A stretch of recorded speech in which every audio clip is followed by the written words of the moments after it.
Physical world. Physics का हमारा पहला चैप्टर है फिजिकल वर्ल्ड, बट इसमें डिटेल से जानने से पहले देखते हैं कि होता क्या है। हमें कौन कौन से सब्जेक्ट स्टडी करने हैं। इसमें हमको स्टडी करने होंगे arts, science and commerce. Arts में हमें पढ़ने होंगे हिस्ट्री, ज्योग्राफी, पॉलिटिकल साइंस, इस तरह के सब्जेक्ट जो पढ़ने होंगे वो आर्ट्स सब्जेक्ट के अंतर्गत पढ़ेंगे। और डॉक्टर बनना है, सपोज किसी को डॉक्टर बनना है, किसी को इंजीनियर बनना है, तो उसे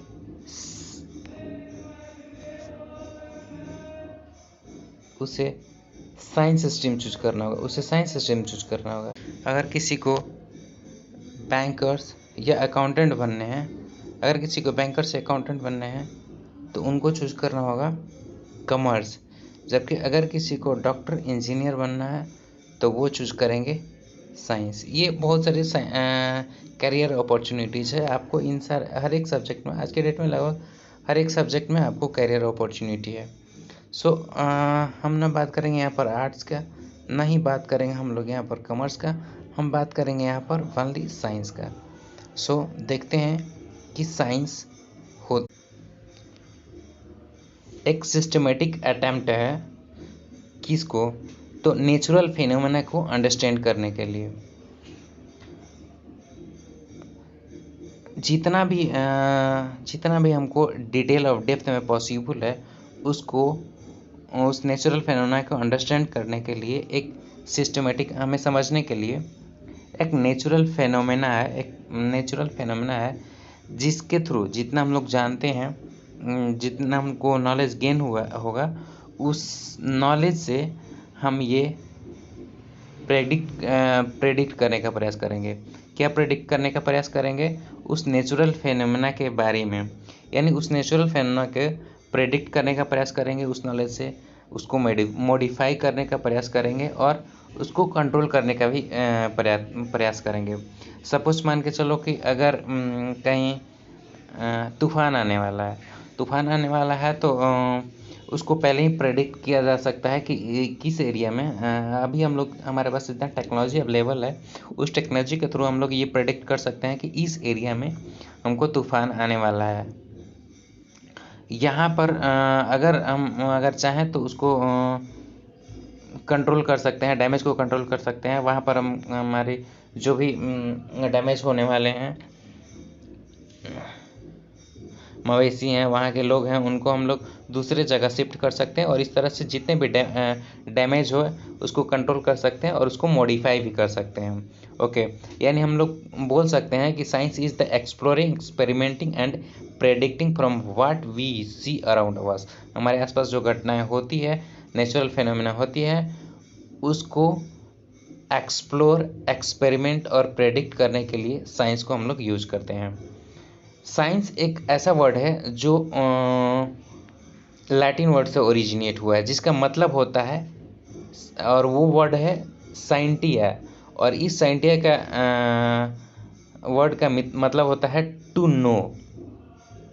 हमारे संस्कृत में भी इसके लिए एक यूज होता है वर्ड विज्ञान, और अरबिक में वर्ड यूज हुआ है इल्म, जिसका एक सिमिलर मीनिंग होता है नॉलेज। यानी इल्म, विज्ञान, इन सब का मतलब होता है, इन सब का मतलब ही होता है नॉलेज, यानी टू नो। तो ये एक मोटी मोटी बातें हम लोगों ने साइंस के बारे में समझा है। ओके, अब देखते हैं जो अभी आप लोगों ने चूज किया है। ये मान के चल रहे हैं कि यहाँ पर अगर जो भी वीडियो देख रहे हैं वो साइंस स्ट्रीम के भी स्टूडेंट होंगे। तो साइंस स्ट्रीम के स्टूडेंट होंगे तो आपको फिजिक्स, केमिस्ट्री तो आपको पढ़ने ही पढ़ने हैं। इसके अलावा या तो आपको मैथमेटिक्स लेने होंगे या बायोलॉजी, इन दोनों में से एक सब्जेक्ट आपको चूज कर रहे होंगे, और ये फिजिक्स और केमिस्ट्री आपको कॉमन है, इसको लेना ही लेना है।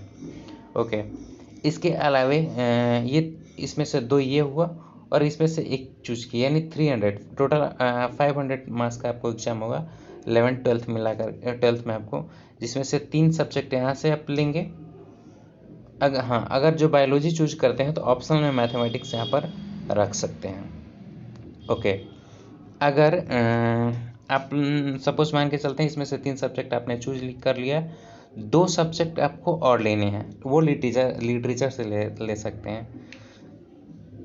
चाहे तो आप हिंदी और इंग्लिश ले सकते हैं, उसमें आप चाहे तो हिंदी उर्दू ले सकते हैं। इस तरह के आपको 2 सब्जेक्ट आपको चूज करने होंगे और टोटल मिलकर के 500 का मार्क्स होगा अगर आप 11th-12th का बात करते हैं।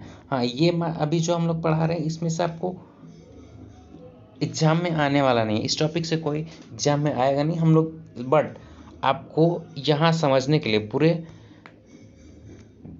साइंस को समझने के लिए अभी जो हम लोग 1 और 2 क्लास अभी जो पढ़ेंगे ये सबसे इम्पॉर्टेंट होने वाला है। अगर आप इसको बढ़िया से समझ लेते हैं तो आने वाले क्लासेस आपके लिए आसानी होगा, समझने में आसानी होगा। सारे यहीं से कंसेप्ट डेवलप होंगे, सारा कंसेप्ट का डेवलपमेंट यहीं से होगा। सो अब देखते हैं कि हम ना यहाँ पर केमिस्ट्री की बात करेंगे, ना बायोलॉजी की बात करेंगे, ना मैथमेटिक्स की बात करेंगे। हम यहाँ पर सिर्फ और सिर्फ फिजिक्स की बात करेंगे। हम यहाँ पर केवल फिजिक्स के बारे में बात करते हैं। तो देखते हैं पहले कि फिजिक्स होता क्या है। तो फिजिक्स साइंस का ही एक ब्रांच है जिसमें कि हम लोग नेचर के बेसिक्स लॉ को स्टडी करते हैं और उसको डिफरेंट नेचुरल फिनोमेना में उसको डेमोन्स्ट्रेशन करते हैं, उसका डेमोन्स्ट्रेशन करते हैं। और डिफरेंट नेचुरल फिनोमेना में हम लोग डेमोन्स्ट्रेशन करते हैं। फिजिक्स प्रिंसिपल्स होता है जो हमें बताता है कि यूनिवर्स को किस तरह से यूनिवर्स का गवर्नेंस किस तरह से होता है। ओके, फिजिक्स हमें ये भी बताता है कि कोई भी थिंग्स कैसे और क्यों और कैसे बिहेव करता है, और उसके फ्यूचर के बारे में भी प्रेडिक्ट करता है, और उसके फ्यूचर के उस थिंग्स के फ्यूचर के बारे में भी प्रेडिक्ट करता है। सपोज हम बात करें अगर कि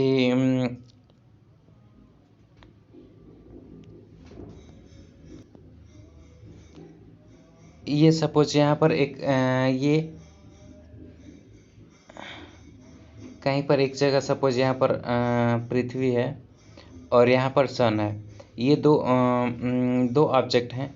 इन दोनों के बीच अगर हमको ये बोलना है कि इन दोनों के बीच एक फोर्स काम करता है, इन दोनों के बीच फोर्स काम कर रहा है, और वो फोर्स किस तरह के होंगे, ग्रेविटेशनल फोर्स होंगे, डिफरेंट टाइप के फोर्स होंगे, और वो किस तरह के बिहेव करेंगे। ये 2 ऑब्जेक्ट हैं, ये 2 ऑब्जेक्ट किस तरह से बिहेव करेंगे, इसके बारे में प्रेडिक्ट करने के लिए हम लोग फिजिक्स को यूज करते हैं। फिजिक्स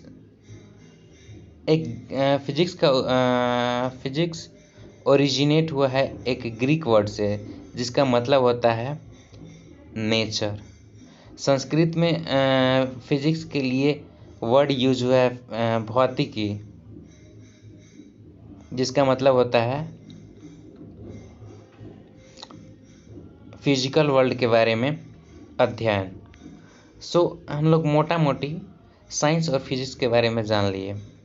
अब हम यहाँ पर 2 टर्म के बारे में जानेंगे, यूनिफिकेशन एंड रिडक्शन। यूनिफिकेशन क्या होता है और रिडक्शन क्या होता है। जैसा कि नाम से ही पता चल रहा है, यूनिफिकेशन मतलब यूनाइट करना, मीन्स एक करना, और रिडक्शन मतलब कम करना यानी छोटा करना। तो यूनिफिकेशन का मतलब हो गया कि हम लोग सपोज डिफरेंट लॉ हम एक ही चीज़ के लिए हमको एक ही टाइप के ऑब्जेक्ट के लिए हमें डिफरेंट लॉज पहले कलेक्ट किए, और उस लॉज को कलेक्शन को एक कर दिए।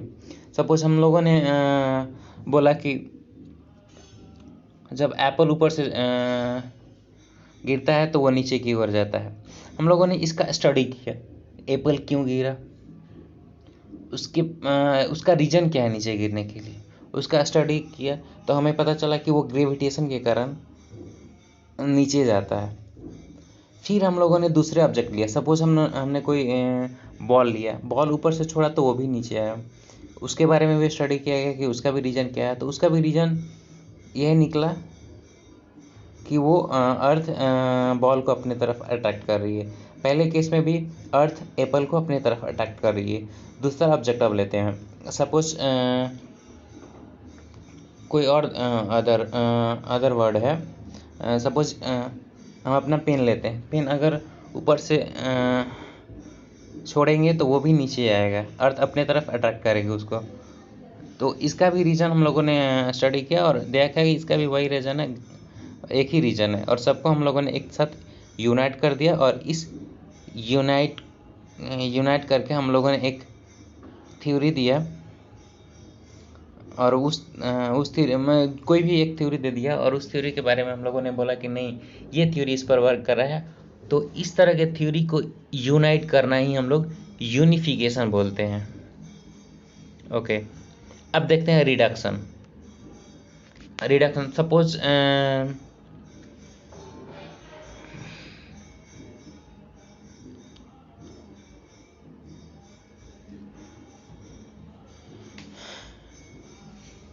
हमने बोला कि सन को रिवॉल्व करता है, सन को रिवॉल्व करता है, उसके आसपास अर्थ उसको रिवॉल्व करता है, चारों तरफ उसके घूमता है। फिर उसके बाद फिर हमने देखा, स्टडी किया, तो देखा कि एक दूसरा प्लैनेट है सनी स्टर्न, जो कि वो भी सन के चारों तरफ वो भी घूम रहा है, वो भी चक्कर काट रहा है ग्रह। फिर दूसरे ग्रह के बारे में हमने देखा, वो भी उसी तरह का सेम प्रोसेस को फॉलो कर रहा है। तो हम लोगों ने एक यहाँ पर थ्योरी डेवलप किया, और थ्योरी को डेवलप किया और इसको बोला, हम लोगों ने एक वर्ड में बोला कि जितने भी प्लैनेट हैं वो सन को रिवॉल्व कर रहे हैं। अब हम लोगों ने अलग अलग, अर्थ के लिए, जुपिटर के लिए, मार्स के लिए अलग अलग ना बोल करके बस एक सिंपल वर्ड में हम लोगों ने बोला कि जितने भी प्लैनेट है वो सन को रिवॉल्व कर रहा है। तो इस तरह से एक सिंपल वर्ड में उसको कलेक्ट करना ही रिडक्शन बोला जाता है। एक सिंपल वर्ड में ही कलेक्ट करना उसको रिडक्शन बोला जाता है। ओके, अब देखते हैं कि फिजिक्स, टेक्नोलॉजी और सोसाइटी में क्या कनेक्शन है। What is the relation between physics, technology and society. तो अगर हम बात करें फिजिक्स, टेक्नोलॉजी और सोसाइटी की, तो ये इंटरकनेक्टेड है, क्योंकि कभी कभी फिजिक्स जो है टेक्नोलॉजी को राइज करने में हेल्प करता है, और टेक्नोलॉजी फिजिक्स के कंसेप्ट को डेवलप करने में हेल्प करता है। और ये इन दोनों को जब डेवलपमेंट होता है तो वो डायरेक्टली हमारी सोसाइटी को बेनिफिट करता है। सपोज मान के चलते हैं, जैसे अगर हमने फिजिक्स में एक कंसेप्ट डेवलप किया, क्या कि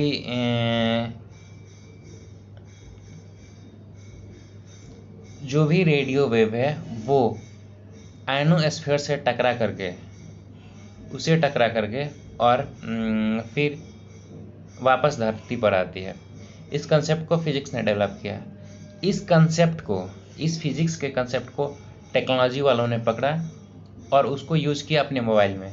टेक्नोलॉजी ने पकड़ करके अपने मोबाइल में यूज़ किया, और क्या किया कि यहाँ से रेडियो वेव, एक मोबाइल से रेडियो वेव अपने छोड़ा, वो सीधे गया आयनोस्फीयर में, वहाँ पर टकराया और वापस फिर लौट आया। उसको फिर दूसरे हैंडसेट ने उसको कैच किया, और फिर जो इन्फॉर्मेशन यहाँ से भेजा गया था आयनोस्फीयर में, वो टकरा करके दूसरे हैंडसेट में चला गया। इस तरह से हम इसको इन्फॉर्मेशन, आज के डेट में मोबाइल यूज़ कर रहे हैं इसी टेक्नोलॉजी को यूज़ करके। तो यानी कंसेप्ट डेवलप हुआ हमारे फिजिक्स में, लेकिन यूज़ किया टेक्नोलॉजी वालों ने, और इस फिजिक्स और टेक्नोलॉजी के कंसेप्ट को बेनिफिट हमारा सोसाइटी उठा रहा है। सो इस तरह से फिजिक्स, टेक्नोलॉजी और सोसाइटी एक दूसरे से इंटर कनेक्टेड है। So that's all, thank you for watching this video, that's all, thank you.